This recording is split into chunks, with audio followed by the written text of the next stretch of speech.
రాదురా ఏ విజయం నీ కోసం నా కోసం, ఎటుపోదురా నువ్వు చేసిన కష్టం ఎప్పటికైనా సొంతం.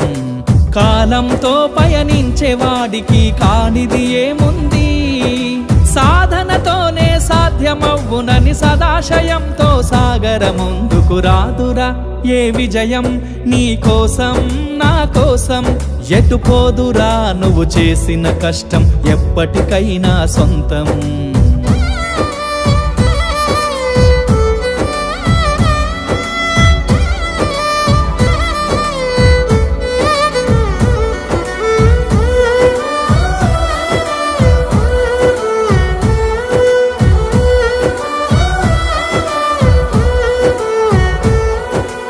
ఆకాశంలో అలలాగా పోయే ఆ పక్షులనే చూడు, అనుకున్న గమ్యమెంతున్న